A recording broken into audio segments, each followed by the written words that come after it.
Bismillahirrahmanirrahim. Assalamualaikum warahmatullahi wabarakatuh. Hari ini kita lanjut materinya masih tentang akhlakul karimah. Sekarang kita masuk ke D, syukur. Syukur adalah salah satu refleksi dari sikap tawakal. Syukur adalah sesuatu yang menunjukkan kebaikan dan penyebarannya.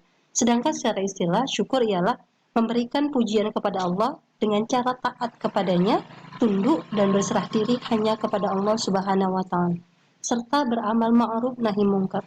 Allah berfirman dalam Quran surah Al-Ibrahim ayat 7. Bismillahirrahmanirrahim.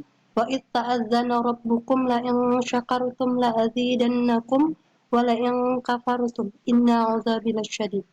Artinya, dan ingatlah juga tak kala Tuhanmu memaklumkan, sungguhnya jika kamu bersyukur, pasti kami akan menambah nikmat kepadamu. Dan jika kamu mengingkari nikmatku, maka sesungguhnya azabku sangat pedih.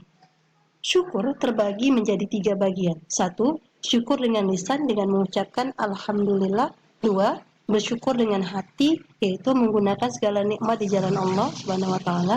3. Bersyukur dengan badan, bersikap selalu sepakat serta melayani atau mengabdi kepada Allah Subhanahu wa taala. Qanaah. Qanaah ialah menerima keputusan Allah dengan tidak mengeluh, merasa puas dan penuh keridoan atas keputusan Allah Subhanahu wa taala, serta senantiasa tetap berusaha sampai batas maksimal kemampuannya. Dalam pengertian lain, qanaah berarti merasa cukup atas pemberian rezeki dari Allah Subhanahu wa taala.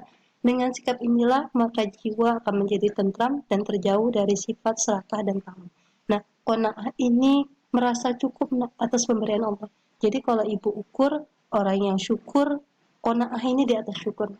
Nah, kemudian Allah berfirman dalam Quran Hud ayat 6. Bismillahirrahmanirrahim. Wa ma min dabbatin fil ardi illa 'alallahi rizquha wa ya'lamu mustaqarraha wa mustawda'aha. Kullun fi kitabim mubin. Artinya, dan tidak ada suatu binatang melata pun di bumi, melainkan Allah lah yang memberi rezekinya. Dan dia mengetahui tempat berdiam binatang itu dan tempat penyimpanannya. Semuanya tertulis dalam kitab yang nyata Lauhil Mahfuz. Quran Surah Al-Hud ayat 6. Di antara beberapa contoh yang mencerminkan sikap qanaah adalah sebagai berikut. 1. Menerima secara ikhlas setiap rezeki yang diberikan Allah Subhanahu wa taala. 2. Senantiasa berpikir positif menerima ujian, cobaan, kegagalan, bahkan nikmat dari Allah Subhanahu wa taala. 3. Bekerja keras dan optimis. 4. Tidak berlebihan, artinya membelanjakan harta sesuai dengan kebutuhan. Hikmah dari tawakal dan ikhtiar. 1. Menghilangkan rasa malas, murung, dan keluh kesah. 2. Menumbuhkan harapan baru dalam hidup karena setiap dari satu usaha dapat menumbuhkan sejuta harapan dan dengan banyak berusaha maka akan semakin banyak harapan. 3. Meninggikan derajat kita di hadapan manusia dan Allah Subhanahu wa taala. Hikmah dari sabar, syukur, dan qanaah. 1. Syukur dan sabar adalah kunci bagi meningkatnya keimanan akan Allah Subhanahu wa taala dalam diri seseorang. 2.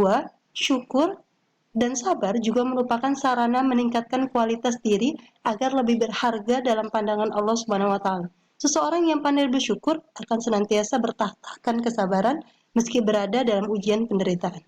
3. Qanaah adalah salah satu kunci kebahagiaan hidup. Karena orang yang berlaku qanaah selalu berpikir positif dalam menerima cobaan dan ujian dari Allah Subhanahu wa taala dan selalu berusaha menjadi manusia yang lebih baik di mata Allah Subhanahu wa taala. Catatan dari Ibu, lengkapi catatan dan latihan yang belum dikerjakan. Jadi catatannya yang lengkap, mana materi kamu yang belum kamu catat itu kamu catat. Dan latihannya kemarin masih ada dan masih banyak juga yang belum mengerjakan. Nah, Ibu sudahi. Assalamualaikum warahmatullahi wabarakatuh.